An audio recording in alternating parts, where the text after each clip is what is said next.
Centrale Sport, in un unico contenitore tutto lo sport della Romagna. Eccoci qua per il terzo appuntamento di Centrale Sport, prontissimo, vedo, scattante, esuberante il nostro Daniele Magnani anche questa sera. Non c'è due senza tre, quindi andiamo con la tripletta e poi dopo in settimana ti dedicherai alla musica, a Sanremo, ti andrai a fare qualche giorno in Riviera Ligure.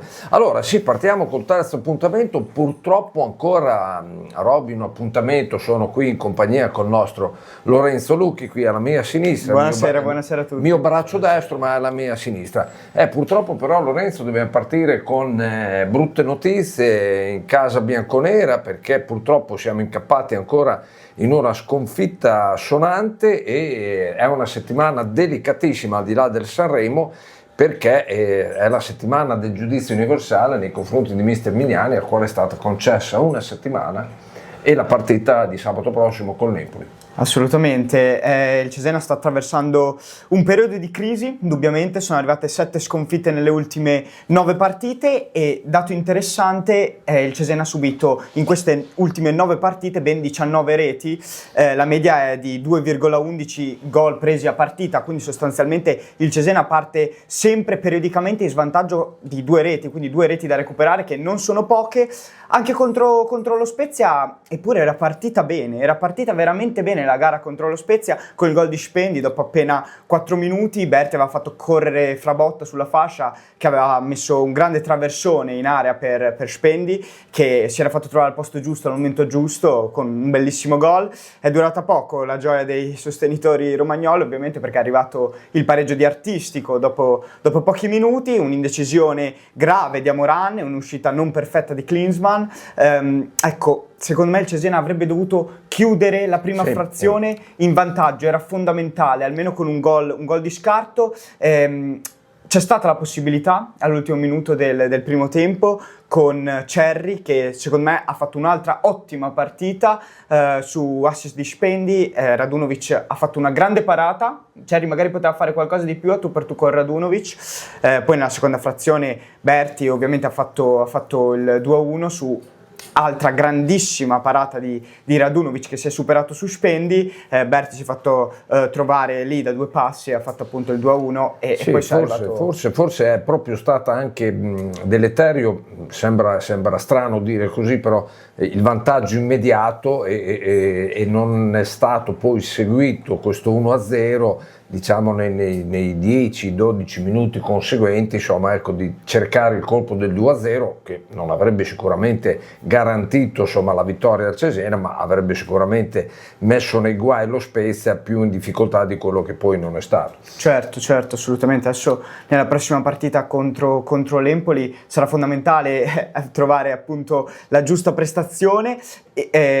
L'Empoli un'altra squadra in grave difficoltà, viene da 4 sconfitte e 3 vittorie nelle ultime 7. L'ultima partita vinta dall'Empoli è stata proprio il 10 gennaio contro il Cesena, Casal Manuzzi, lo ricorderemo tutti, con gol di Ilie, e c'è uno Steven Spendi in grande forma che però ha pareggiato venerdì sera col Frosinone 2-2 e fra l'altro con doppietta di Spendi, quindi 2 fratelli Spendi sono a pari punti nella classifica marcatori, entrambi con 9 reti, e quindi, come dicevamo prima, sarà proprio, non dico la partita della verità, soprattutto per Mignani, anche se poi martedì 3 marzo ci sarà il turno infrasettimanale col Monza. Contro il Monza, un'altra sfida che sarà difficilissima. Il Monza è un'altra squadra che, come il Venezia, ha giocatori fuori categoria per la B. Pensiamo solo anche all'impatto che ha avuto Hernani, no? Che è sceso dal Parma, dalla Serie A.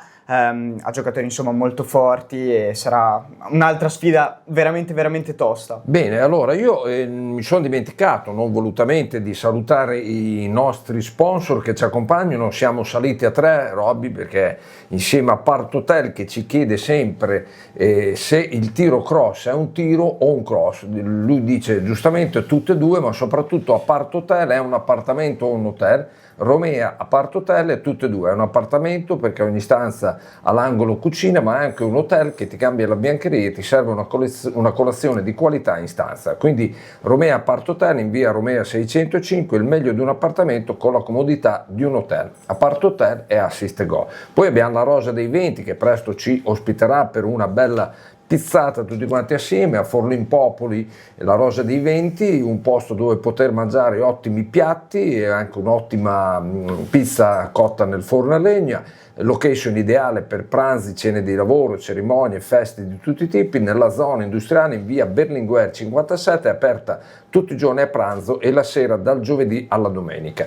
Poi si è aggiunto da questa settimana l'agriturismo Il Rifugio.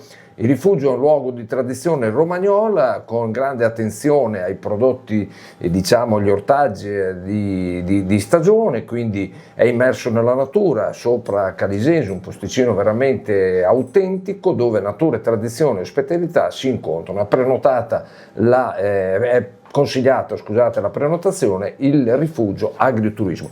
E prima di metterci in contatto subito con il nostro primo inviato a Ravenna, Sandro Camerani, un'altra battuta ancora velocissima per la Primavera che ha agguantato un risultato di parità 2-2 in casa della Roma, e poi sabato prossimo ci sarà la partita contro la capolista fiorentina. Sì, Primavera che viene da un grandissimo risultato, agguantato all'ultimo secondo.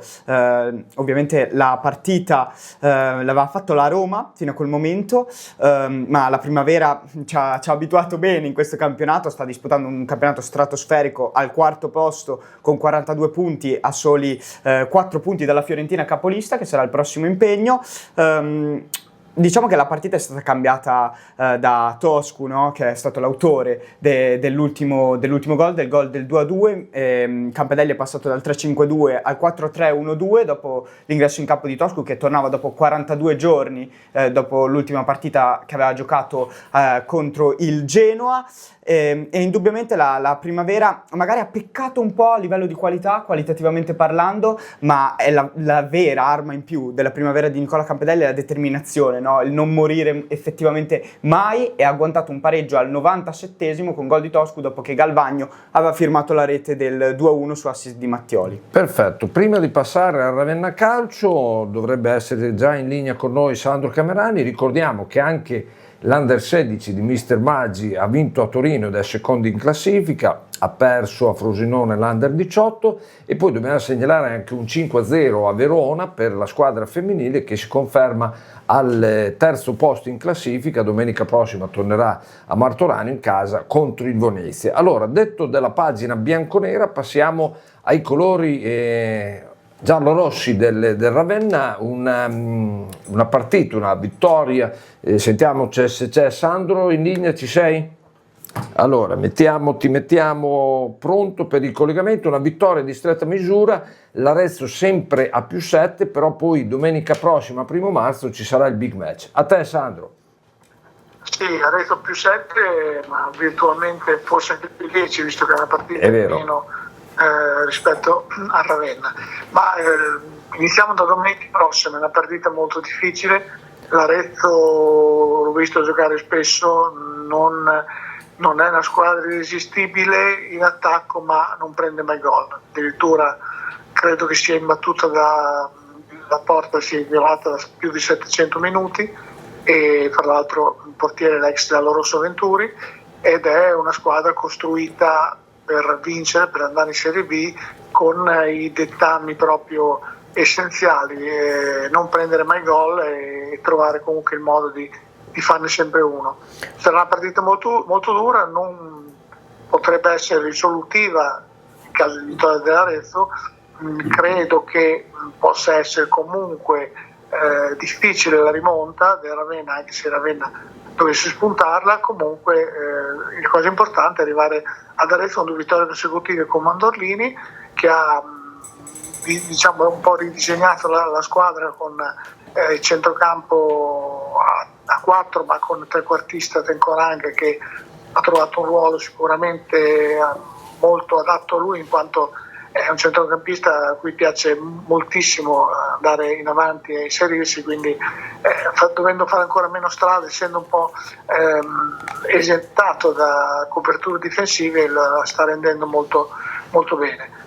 Anche contro San Benedetese, che si è fatta viva solo nel finale, il Ravenna ha piccato nella concretezza, perché poteva tranquillamente essere almeno 2-0 ai 10 minuti finali, quando poi il San Benedetese ha avuto 2 occasioni, ma senza sfruttarle. Quindi questo è quanto, e adesso aspettiamo appunto la partita di Arezzo, ripeto, molto difficile, ma comunque ci si arriva dopo 2 vittorie consecutive con Mandolini. Perfetto, poi il Ravenna tornerà in casa domenica 8 con la Pianese, ma poi la settimana successiva sarà ad Ascoli, quindi un inizio di marzo insomma veramente impegnativo per il Ravenna. Speriamo che faccia molto bene. Grazie Sandro Camorani, io coinvolgo Roby per il primo stacchetto musicale dopo questa pagina giallorossa del Ravenna. Intanto ci collegheremo, mentre va su la musica, con Franco Pardolesi da Forlì. Perfetto, allora un bel Prince con Kiss. Sì, eccoci nuovamente in studio. Roby, dobbiamo correggere perché la settimana tremenda del Ravenna Calcio inizierà domenica prossima con la partita, con un match importantissimo contro la capolista Arezzo, poi turno infrasettimanale casalingo, quindi contro la Pianese si giocherà infrasettimana, poi lunedì 9 in posticipo ad Ascoli il terzo appuntamento, insomma, nel giro di 8 giorni praticamente. Quindi siamo al Forlì Calcio, passiamo dal giallo-rosso del Ravenna al bianco-rosso del Forlì.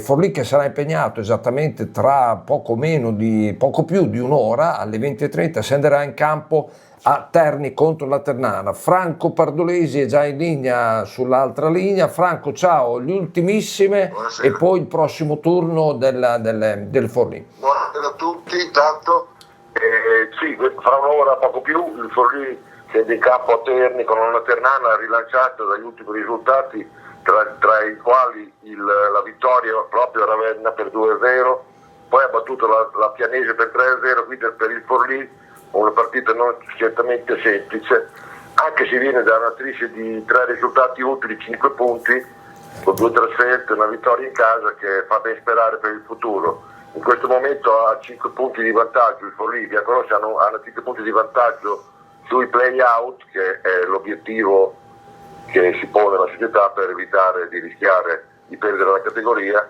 La partita oggi difficile, che sarà poi seguita sabato prossimo alle ore 14:30 dal match casalingo con la Torres, che è un avversario diretto per la salvezza. Perfetto, vogliamo ricordare ai nostri ascoltatori di Radio Centrale che chi eventualmente volesse questo lunedì sera seguire i Forlì lo può fare dove? Lo può fare su Sky, come al solito. In più oggi c'è anche la diretta su Rai Sport, quindi ci auguriamo di salutare un risultato utile, anche se, come ripeto, la partita oggi non è per niente facile contro una squadra tra le più forti del girone, anche se ha un po' deluso. Poi ha avuto un 5 punti di penalizzazione, quindi comunque è una trasferta difficile. Speriamo che il Forlì continui sulla buona strada. Benissimo, ci sentiremo lunedì prossimo, che ci racconterai come è andata con la Torres. Va bene? Grazie, buon Ternana Forlì. Ciao Franco, grazie. Grazie ciao. mille, arrivederci. Allora, giriamo pagina, perché abbiamo già in linea Stefano Benzoni, perché il basket Unieuro questa settimana, questo weekend, non ha giocato, però avrà il turno infrasettimanale. Un breve intervento anche di Stefano Benzoni da Forlì. Vai Stefano, ciao.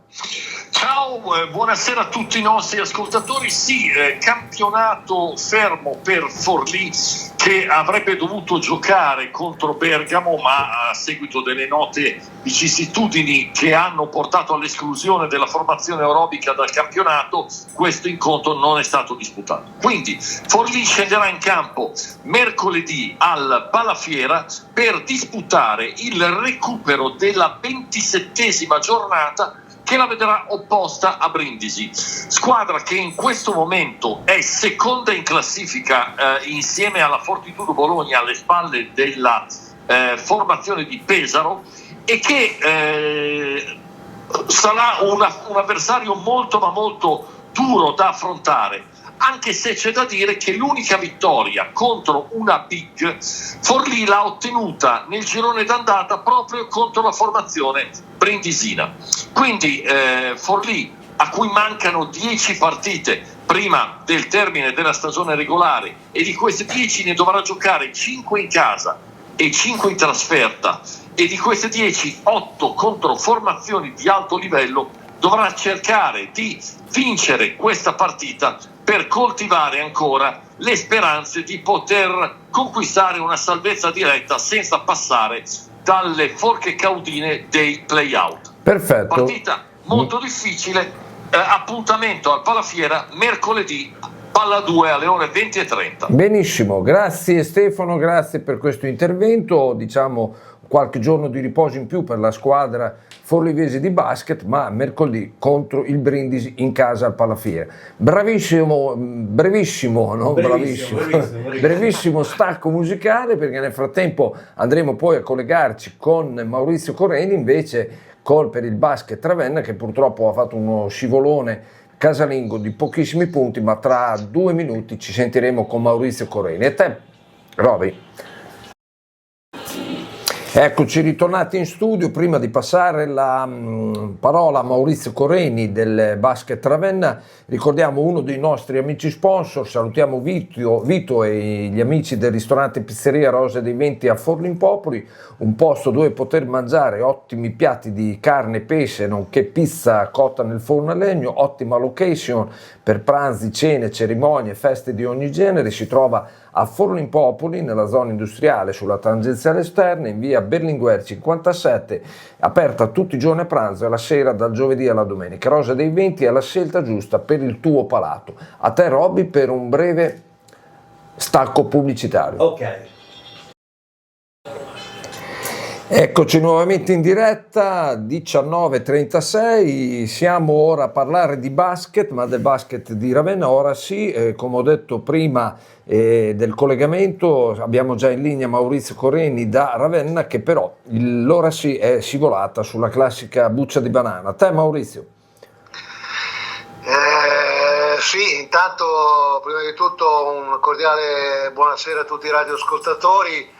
Come dicevi tu, purtroppo con Casoria è arrivata la quarta sconfitta per l'ora sì nelle ultime 5 gare disputate, però in questo caso Ravenna ha l'attenuante di aver dovuto subire nel corso del match gli infortuni di ben 2 giocatori, del suo capitano Dron e di Naoni, che fino a quel momento si era comportato molto bene. Sicuramente la mancanza dei 2 giocatori è stata importante per determinare il risultato finale, però era già successo altre volte che Ravenna aveva dovuto subire infortuni durante le gare ed era riuscito ugualmente a sopperire a questo inconveniente, però questa volta purtroppo non è stato così, anche se la sconfitta è arrivata proprio all'ultimo pallone giocato ed è stata determinata, magari, anche se non è mai bello appellarsi a questo, anche da qualche fischiata arbitrale molto dubbia, specie nel finale del match. Un momentaccio questo per gli arbitri in generale. Sì, considerando, sai, i 2 infortuni patiti e il negativo stato di forma di un paio di elementi come Paolini e Ghigo, oltre all'immaturità a questi livelli mostrati da altri 2 under, Paiano e Morena, tutto sommato la prestazione di Ravenna è stata ugualmente buona, tanto da riuscire ad avere nel finale la palla buona per vincere il match. Okay. È una conclusione che però proprio a 2 secondi dalla fine ha visto la sfera prima entrare e poi uscire beffardamente dal canestro, gelando il palazzetto e tramutando così una sofferta vittoria in una cocente e dolorosa sconfitta. La partita del riscatto, sì, la partita del basket sia uno sport dove purtroppo un solo particolare può fare la differenza. La partita del riscatto, Maurizio, sì. Casoria non ha rubato nulla dal momento che ha mostrato sicuramente una maggiore esperienza e una superiore qualità fisica che l'ha portata a catturare 7 rimbalzi in più alla fine, 41 contro 34, che in una partita punto a punto ha fatto la differenza. Ok. Purtroppo la sconfitta complica abbastanza il percorso verso la salvezza di Ravenna, la salvezza diretta parliamo, considerando gli infortunati e il calendario molto difficile, a cominciare dalla trasferta a San Severo di domenica prossima, perché il pronostico è nettamente a favore dei padroni di casa, che sono in zona playoff, e tra l'altro vincitori all'andata al Costa, e probabilmente ancora più avvantaggiati dalla quasi assenza di Dron e Naoni, che difficilmente saranno recuperabili per questa gara. Va bene, speriamo, magari si fa il colpaccio in trasferta, che no? Perché no? Ma sai, è difficile essere ottimisti in questo frangente, però in ogni caso, ritornando al match con Casoria, occorre comunque evidenziare lo spirito di chi si è battuto nonostante le difficoltà mostrate affrontando la seconda migliore difesa del campionato, mostrando comunque uno spirito notevole da parte di un roster composto da 5 under, in cui mi preme citare, oltre ai 2 senatori Jakstas e Cena, i 2 stranieri che sono da diverse partite autori di ottime prove, lo spirito combattivo ma anche la voglia di rendersi protagonista nel bene e purtroppo in questo frangente anche nel male di Picchio Feliciangeli, che è un 2006 figlio d'arte, che ha mostrato con la sua intraprendenza, sintomo di notevole personalità, avere ed essere un sicuro prospetto anche per la categoria superiore. Va bene, magari si partirà proprio da lì, dai giovani, e speriamo lunedì prossimo di avere buone notizie anche dal basket di Ravenna. Ok, grazie Maurizio per il tuo prezioso contributo. Siamo già in linea dalla parte opposta del cavo, abbiamo un via vai qui di telefonini, di collegamenti, ci accavagliamo, questa volta giriamo la pagina e passiamo dalla palla a spicchi alla palla da pallavolo e siamo in contatto, sentiamo se c'è Massimo Montanari. Ci sei? Sono qua, ciao a tutti. Ciao, ben trovato. Il volley invece maschile come va a Ravenna? Il volley maschile si è preso una settimana di pausa perché questa era la domenica dedicata alla finale di Coppa Italia di Serie 2, è vero, sì. ha registrato la vittoria di Pineto in casa di Prata, quindi la seconda al momento in classifica è andata a vincere in casa della prima, tenendo una partita molto bella e vincente tra 2 squadre che hanno confermato anche in questa occasione di essere 2 grandi realtà di questo campionato. Di Prata si sapeva già, Pineto è stata una scoperta che però insomma, si è consolidata nel tempo. Ravenna ha goduto di 3 giorni di riposo, riprenderanno gli allenamenti domani, 3 giorni utili comunque per ricaricare le batterie, mettere benzina nel motore come si suol dire, perché adesso comincia una volata finale verso i playoff, 7 giornate di campionato che saranno giocate tutte a marzo con 2 turni infrasettimanali, il primo dei quali proprio già la prossima settimana, e insomma 7 giornate in cui Ravenna è attesa da 3 scontri diretti, 2 in casa con Prata e Pineto appunto con le prime 2 e uno in trasferta a Brescia il 4 marzo nel primo dei 2 turni infrasettimanali.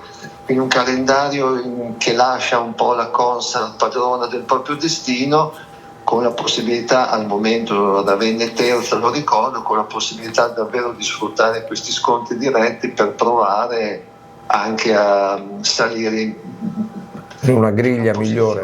Esatto, certo. E quindi avere una griglia migliore in vista dei playoff. Perfetto. La squadra sta bene, si è allenata fino a sabato mattina, adesso appunto domani riprende la palestra e comincia questa lunga volata con la partita di domenica prossima, 1 marzo alle 16 al Palaliandrai contro la squadra di Sorrento, una matricola assoluta del campionato di A2, che è nel gruppo di quelle squadre racchiuse in 2 punti che sta lottando per 2 posti nei playoff, ma anche per evitare l'altro posto retrocessione, visto che uno ormai è appaltato da Cantù, che ha un distacco quasi incolmabile dalle altre. Bene, bene, a questo punto allora sì, entriamo nel mese di marzo, che un po' per tutti i campionati, insomma, ecco, non dico le battute finali, ma sicuramente si prepara lo sprint finale, insomma, della stagione, quindi in bocca al lupo anche per il Ravenna, che speriamo di sentire lunedì prossimo come andrà a finire. Siamo già in collegamento, dovremmo essere in collegamento grazie al nostro Massimo Montanari da Ravenna. Ciao a tutti. Ciao, grazie per ancora. Prima di collegarci con Valerio Rustignoli, ricordiamo gli altri due amici, il rifugio agriturismo a Calisese di Cesena, è un luogo di tradizione romagnola situata nel cuore delle campagne cesenate, immerso nella natura, accogliente e familiare, con ortaggi, vini, olio extravergine di produzione propria. È un luogo autentico dove natura, tradizione e ospitalità si incontrano. È consigliata la prenotazione a questo agriturismo Il Rifugio.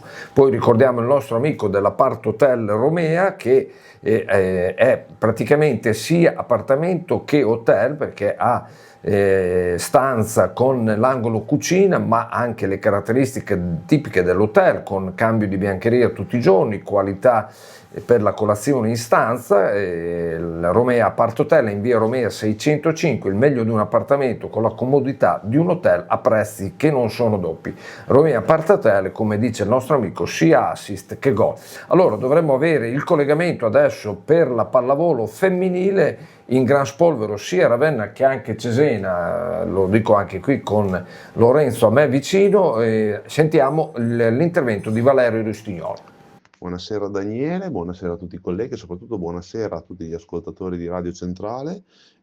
Siamo qui questa sera per fare il punto sui risultati del weekend del campionato di B1 femminile di pallavolo, che ricordiamo vede la partecipazione di 4 squadre romagnole: Forlì, Cesena, Riccione e Ravenna.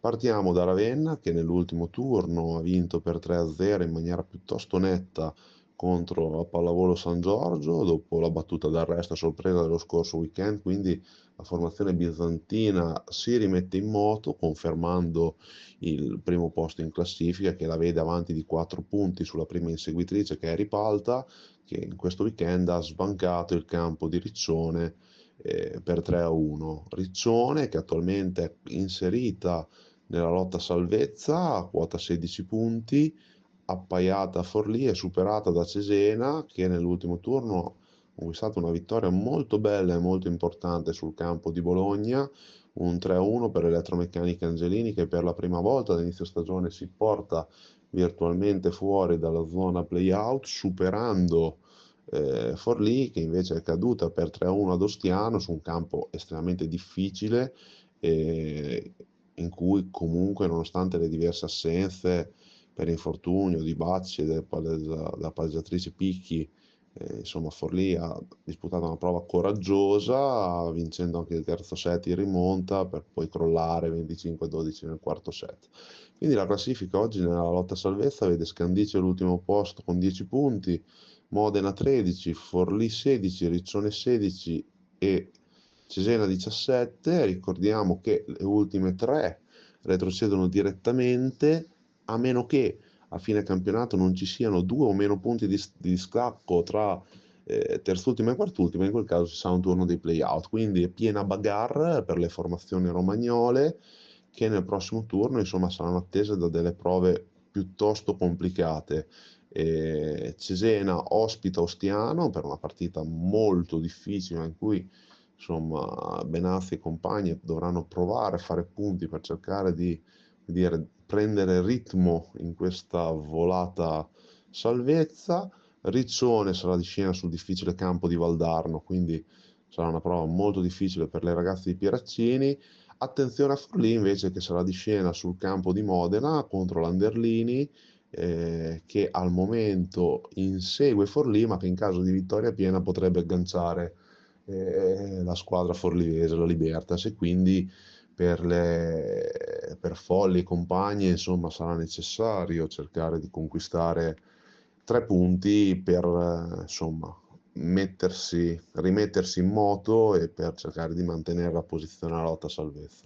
Sfida molto interessante invece a Ripalta per chiudere il turno, dove l'Olimpia Teodoro Ravenna fa visita alla seconda forza del campionato per una partita che in caso di successo delle Lombarde rimetterebbe un po' a discussione la lotta per il primo posto, invece in caso di successo di Ravenna appunto andrebbe a consolidare in maniera direi determinante il primato dell'Olimpia Teodora.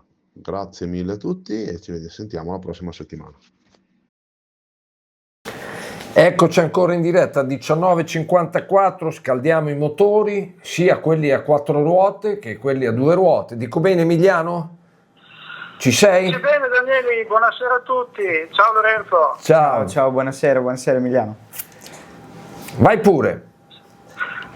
Da dove vuoi cominciare? Se vuoi che ti dica Leclerc campione del mondo, scordatelo, perché no. Quello è un po' come essere campione d'inverno, fa titolo sui giornali ma non vai da nessuna parte. Oltretutto è un momento veramente epocale per la Formula 1, alle prese con 1000 tematiche sia di carattere tecnico che politico. Diciamo che quello che ha detto nell'immediato la pista è sicuramente una Ferrari sulla carta migliore di quella che ha approcciato la scorsa stagione, ma al contempo io vedo i motorizzati Mercedes, in primis Mercedes stessa e McLaren, estremamente concreti nella realizzazione della prestazione. Anche se diciamo così 8 decimi sembrano tanti, c'è da considerare che Leclerc ha girato con la mescola più morbida rispetto ai suoi competitor e che questo ha fatto sì che Ferrari in un certo qual senso sia andata alla ricerca del tempo, cosa che in parte ha fatto McLaren e Mercedes non ha fatto per niente. In tutto ciò c'è la variabile Red Bull che secondo me, a mio modesto avviso, è una cosa veramente da giù il cappello. 3 anni fa non avevano neanche il motore e partendo da un foglio bianco si sono permessi di fare quello che hanno fatto in questi ultimi test del Bahrain. Per chi conosce un po' la materia è qualcosa di veramente epocale, cioè una squadra che fino all'altro giorno vendeva bibite lattine si improvvisa, tra virgolette, comunque decide di diventare anche costruttore di motori e devo dire che il buon Max Verstappen avrà di che argomentare in stagione questa cosa. Unica nota veramente dolente Aston Martin, in cui anche lì bisognerebbe fare 1000 considerazioni legate a come ha riapprocciato Honda dopo aver deciso di ritirarsi nel 2021, poi aver riallacciato i rapporti con Red Bull e successivamente essersi lanciato in questa avventura Aston Martin.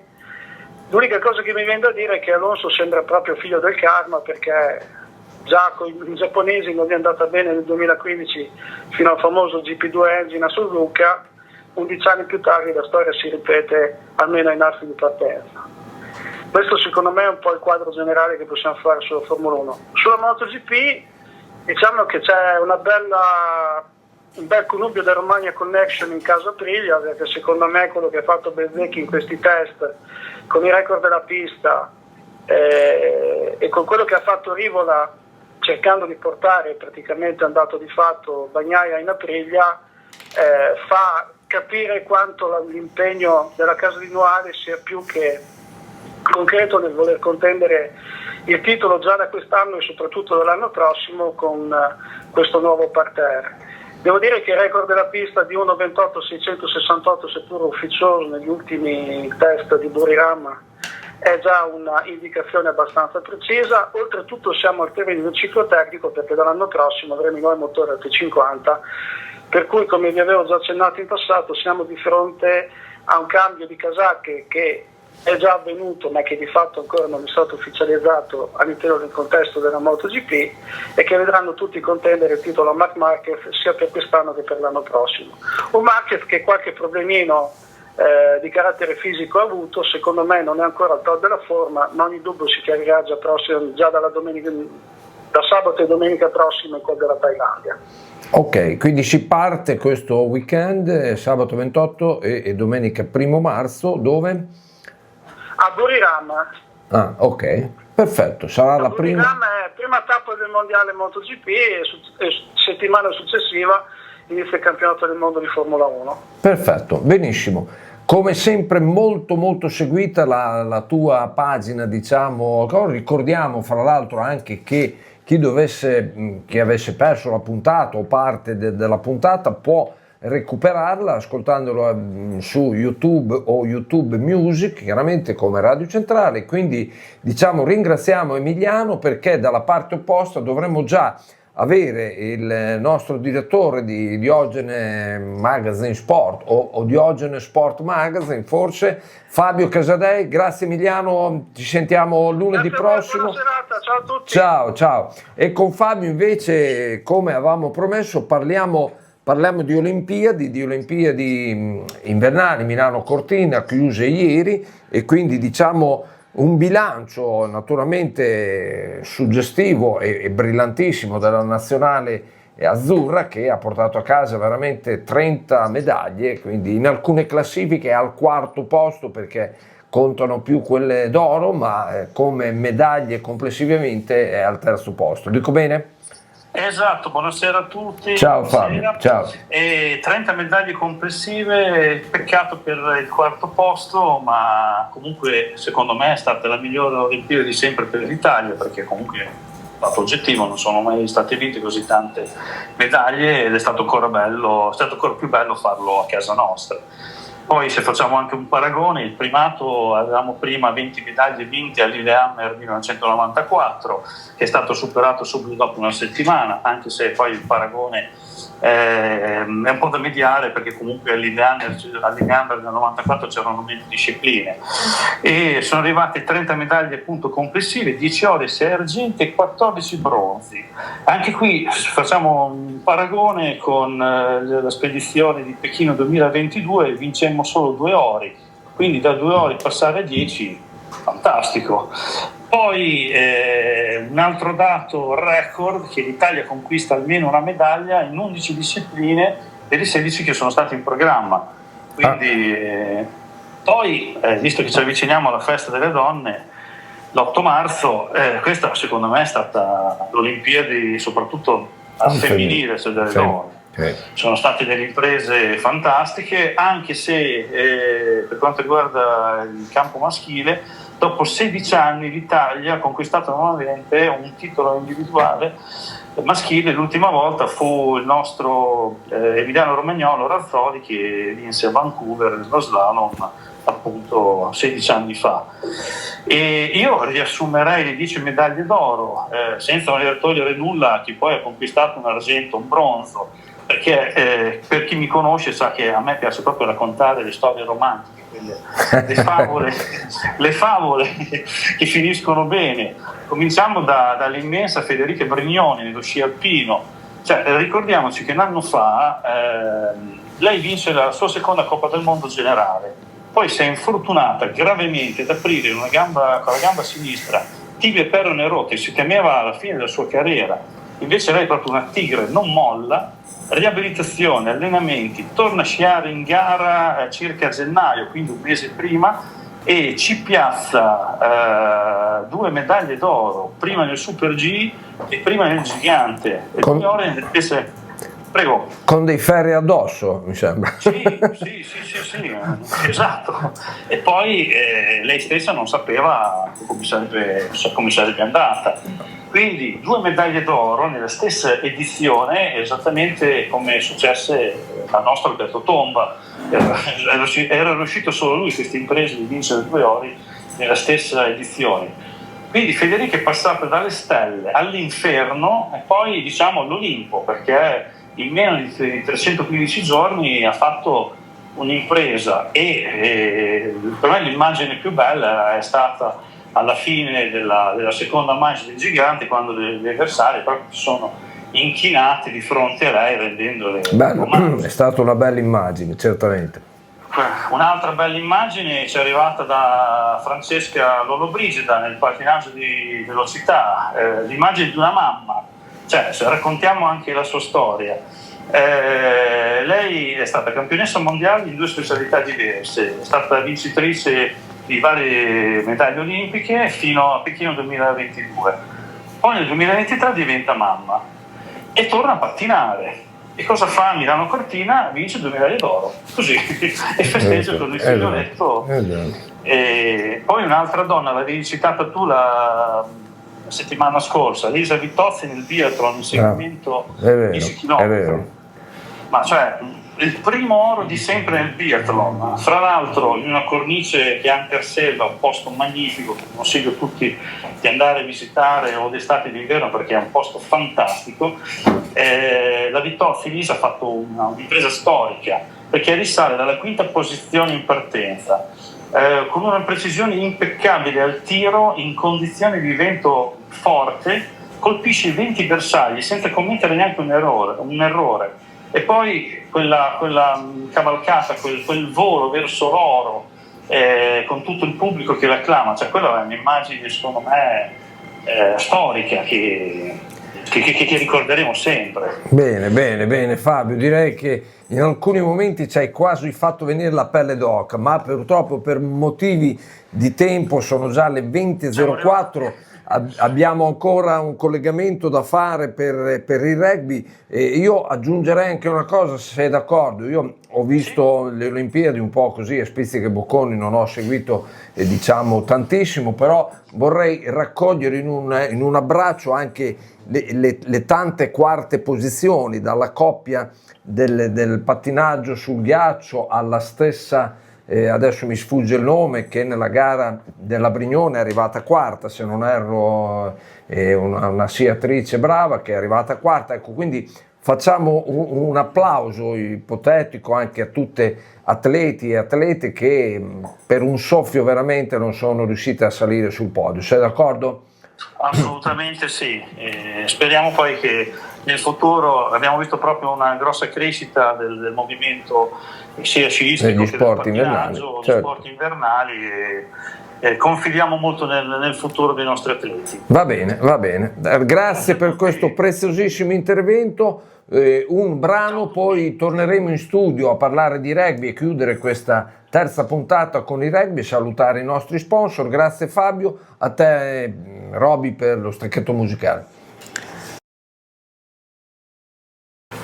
Bene, quando si parla di Romagna non si può non parlare del rugby, che è proprio nel nome, diciamo, proprio della squadra, Romagna Rugby, maschile e femminile. Come è andato il weekend? Siamo in collegamento col nostro amico Marco Zuccherelli, a te.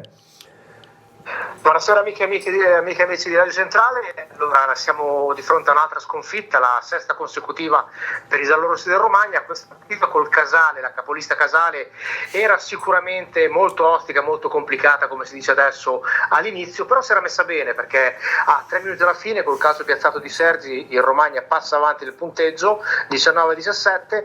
Il Casale gioca con una persona in meno in virtù del cartellino giallo sancito dall'arbitro dall'ottimo Piccheo di Modena, e però all'ultimo secondo il Casale usufruisce di un calcio di punizione che Girotto butta in mezzo ai pali, 19-20, 4 punti in classifica per la capolista Casale, che perde la prima posizione ad opera per mano del paese, 1 punto del bonus difensivo per il Romagna, che comunque non abbandona la penultima posizione. E la settimana prossima i giallorossi saranno ospiti del Tarvisium a Treviso, altro impegno molto difficile. E una situazione non proprio facile, 6 sconfitte consecutive non sono facili da digerire, le ultime 2 proprio in casa fra le mura amiche.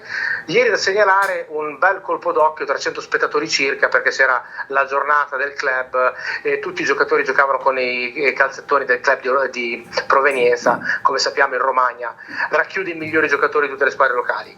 Le ragazze hanno riposato, impegno casalingo la settimana prossima con la capolista Volvera. Perfetto, bravissimo, telegrafico, conciso ma ficcante, quindi ringraziamo Marco Zuccherelli del suo intervento. Siamo allo scadere delle 20:10, siamo partiti alle 19:10, ripetiamo ancora per chi avesse perso la puntata o la vuole recuperare o farla recuperare a qualche amico, su YouTube o YouTube Music. Io Roberto, prima di darti la linea per il TG, brevissimamente ringrazierei ancora i nostri 3 inserzionisti. Apart Hotel Romea in via Romea 605, è il meglio di un appartamento con la comodità di un hotel, hotel a prezzi che non sono doppi. È un appartamento perché in ogni stanza trovate all'angolo cucina, ma anche un hotel che cambia biancheria tutti i giorni, offre una bella colazione in stanza di qualità.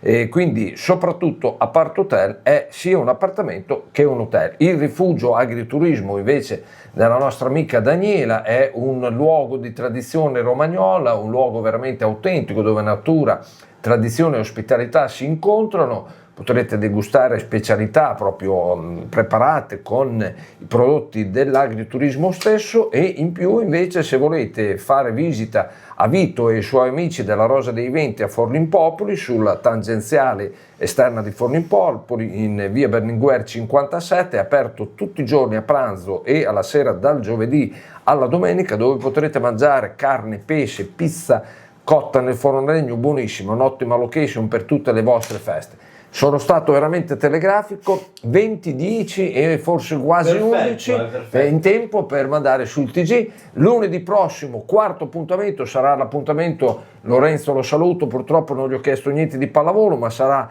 l'appuntamento del dopo Empoli Cesena, del dopo Arezzo Ravenna del campionato di Serie C, più basket che riprende, pallavolo, tutte le cose. Quindi ciao Lorenzo, ci vediamo, andiamo insieme sabato ad Empoli e poi lunedì sera saremo di nuovo qui a raccontare lo sport. Un saluto a tutti. Grazie ancora Roby, vai pure.